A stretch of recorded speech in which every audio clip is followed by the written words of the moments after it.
Okay, so we have this. So again, we're just gonna like do this. I can't remember what blue is. Okay, it's his armor pieces. Bring this down here. Armor.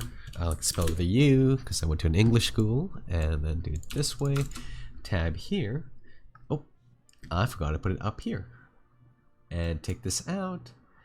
And now we can change his armor pieces. We can also change it to something else. Mix will completely remove the fact that there's anything underlining. So if you just want something completely solid, you use mix. Let's try overlay for his armor pieces. Yeah, kind of like that. Maybe I'll just go back to soft light now.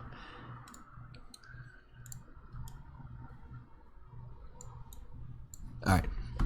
And also it depends on the order of this, because everything inputted here will be switched in. So let's say if we wanted these squiggly lines, which is, I think, the pattern, yes. What we have to do is put this on the end here. So this is the order of things.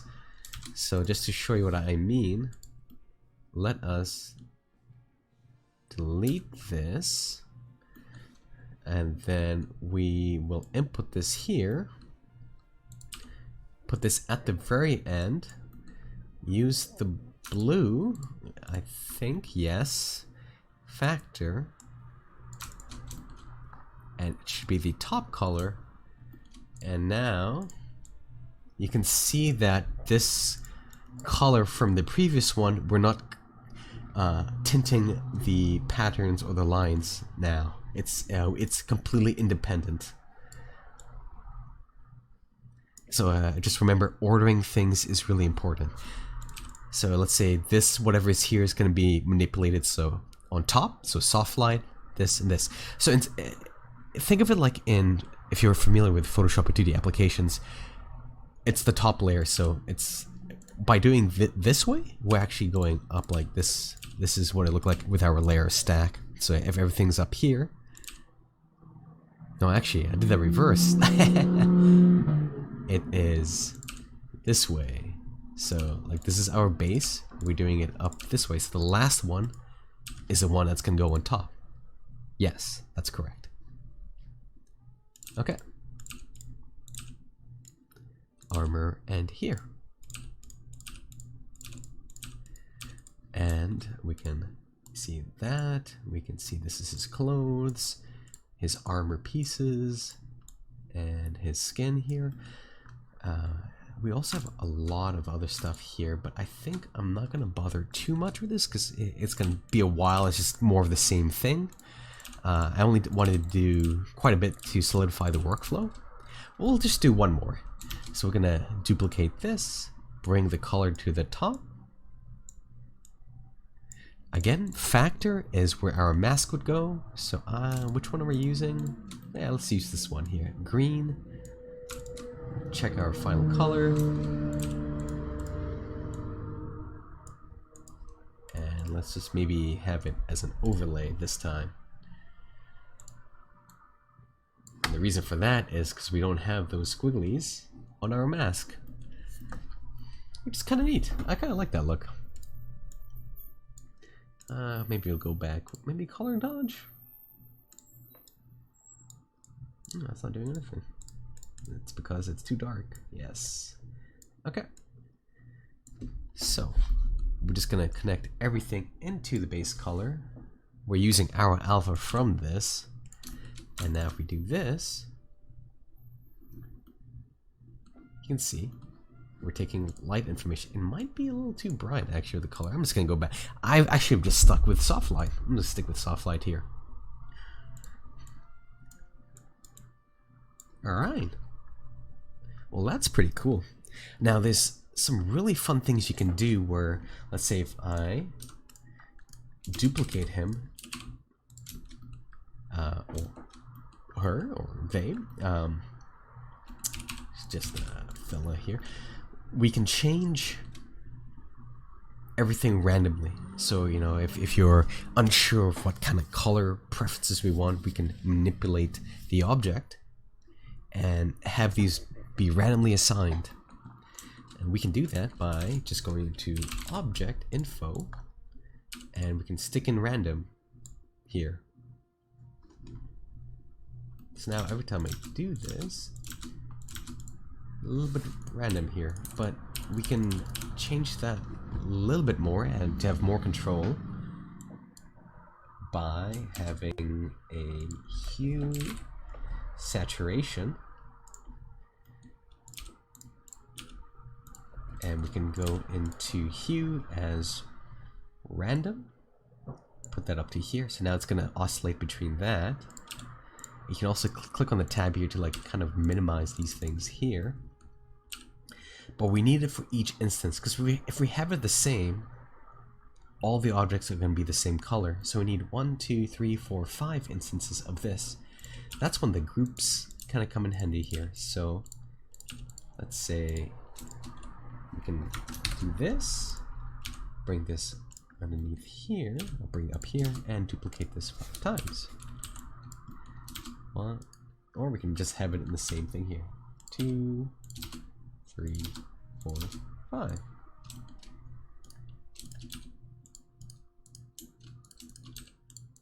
Or actually, we can be a bit smarter with this. Sorry, sometimes I'm just like optimizing as I go in my head. So let's just take a look at what happens if we just put these all in the color here.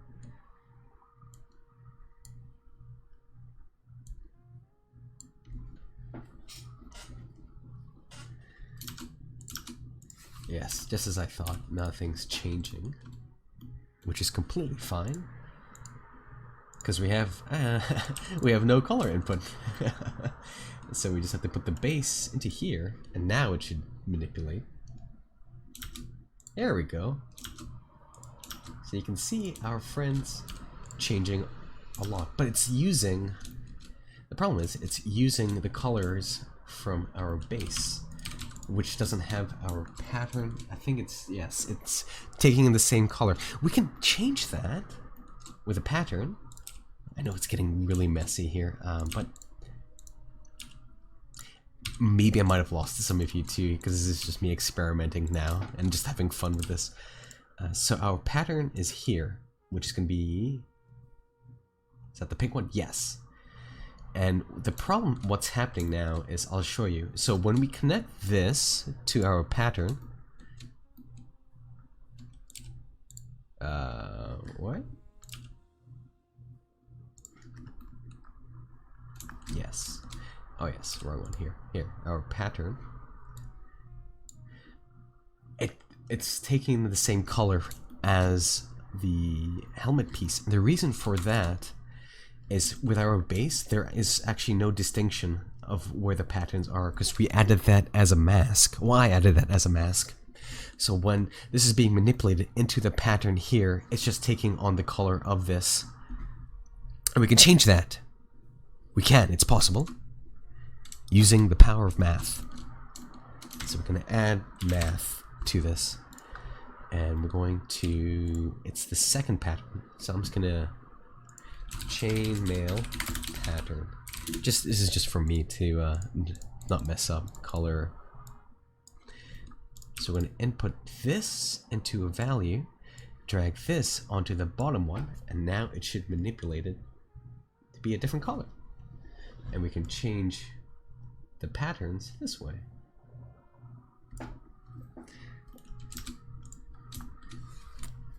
But it's still not changing.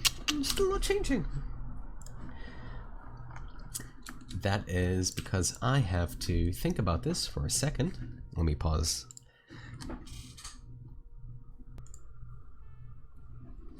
Hey, alright, so the problem is the demonstration fella I created doesn't really account to the changes with the new pattern here, and the reason for that, like I said before, is because it's taking the call of the chainmail and applying it on the pattern itself. Now, for this particular instance, it may not be for your case, but for this case that I created, I had to go into the chainmail pattern and switch it to difference, telling Blender that if the colors are the same on top, just change it, or like notify me what differences there are.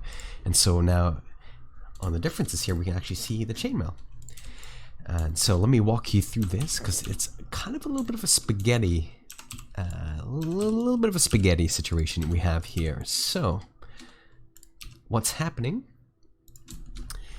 is we have created all of our differences, all of the color changes, like the previously. So we have the skin, cloth, clothes, armor, chainmail, pattern. All of this is going to be inputted into the shader here as a base color, which is then in the material output, which is what we're seeing now. Before here, we have a variety of masks we're using. Some we aren't, some we are. Just depends on what your intended look is. But for this purpose, we first started out with these masks here. This is mask 01, and this is mask 02. From here, we've separated each segment out with using the separate RGB. So, R, only the face and cloth will be shown. G, clothes. B is the armor, and on top here, the pattern underneath this one. G is just the helmet itself. B is the pattern for both. Now, what we use these for is with the mix RGB node. Again, search mix RGB. This is what it looks like. We're inputting these RGB, red, green, blue, nodes from here into the factor. So from here to factor. So I'm just going to show you an example here. I'm going to change this color to this, and I'm going to show you here. So red to the factor. The image on top is going to be the one that's affecting the one on the bottom here. So what I mean by that is, like, if we bring color on top, now the pattern underneath is that color, as you can see here. So remember to always input the top one, the thing you intend to change on the bottom, the color changing, but the top one is, they're going to stay the same, mainly. Alright, delete that. So we created a little bit of our network here, where we input a color into another mix RGB node, and from the top one to top, and this, we can manipulate the colors on the bottom here. Color 2 is what we manipulate with. But we had another thing where we wanted each of our character, when we duplicate him, to be completely random, as you can see here. So if I grab our friends, Shift D to duplicate, you can see they instantly change color. Like slightly, but just enough for it to be like randomized. Great for crowd shots or just rapid prototyping. And we can also fine tune it this way. This is just a little thing I like to do. So what we did there was we created a little bit of a procedural thing up here, which is inputting the color of our base, this thing, into the color of the hue saturation. So we're just manipulating these colors here. We then had an object info, which is the object itself, and we have something called random being inputted into hue. So that means, like, it's just going to shift the hue randomly back and forth in between these colors. So every time we create something new, it's a completely new thing. We can do something kind of fun. Instead of doing random, we can do location. And if we see this, when we move him around, it does this like magical movement, like color. The problem with that is if we start animating this guy and he starts moving to the left or right, it changes color. But that could be used for something else. So that's why I just choose random here for now. So it's just, no matter what we do with him, it's going to move around. We might also want to change the effect drastically here from random. We can add in math. So we can like start shifting around this way. That's just another thing you can play around with. Same with saturation here. We could also add it in to here. So now let's put random random here, delete this. So just another notion. All right, let's take this out, hide that. So with this, again, this is changing the colors randomly. It should be changing the colors randomly, unless I messed it up. Did I mess it up? Oh, one, I did. So yes. Okay, to recap again. This is manipulating all our colors within our patterns and masks, and that's being inputted onto color 2 for each of these. If we want the colors to be random, that is. If we don't, and if you want it to be like a user input that does that, I'm just going to create a new material and call this user input. We can then delete this because we don't need this. And I'm going to get into groups because I mentioned that really earlier on. We can select all of this, Control G. Now this creates into a group this way. So if I hit tab out, here's the group and all the inputs that are going in with all the factors. But we can do something fun. Let me just open all of these groups up here. Again, this is getting a little bit complicated. Hopefully I haven't lost you yet. So we're gonna go here. So we're gonna input these things here, but we want to input our colors instead. So we can't really drag and create a new one, but you see there's a bottom one here. You can click that, and then you can see it just popped out here. So we're gonna do that for each of these. And this is another way of keeping things clean, because we only have a single output, which is just everything combined together. We really didn't need to have these factors in here. I could have selected all of these and put them inside the group. I did not, because I forgot, but excuse me. So everything in color 2 here. We can go back. Okay, so to toggle in between groups, toggle in and out, it's tab. Tab in and tab out. We can name these to the corresponding names this way. And to find that, we just have to go up to properties. Oops, sorry, you have to click this node up here. It's kind of tiny to see here, but here are all our colors, color 2222. So I'm just gonna name these. Also has the default value here. So this is gonna be skin cloth. This is gonna be the clothes, armor. And this is going to be the pattern. And chainmail. Pattern and pattern. So without a doubt, that's not too confusing. But there is something handy here now. It should be available here somewhere. Usually when we make groups, we should be able to see it appearing base color node group. Right here. So this group here, node group, we can actually name this something else so it's a bit easier. Colors. And now base color here, tap this down. And we can see all our different colors here. So if we start changing it here, we can see it happening.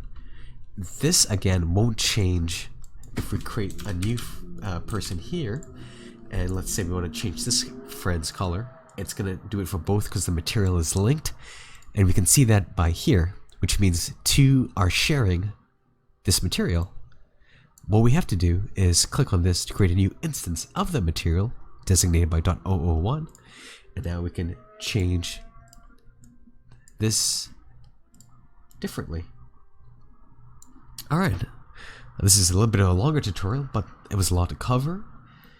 Hopefully it showed you an interesting workflow that you can adapt into different things. You can use it for 2D drawings. It's just a basic way to manipulate masks within Blender. You can use this for textures on 3D objects. for more procedural generated assets. It's something I really enjoy. Alright, thank you. And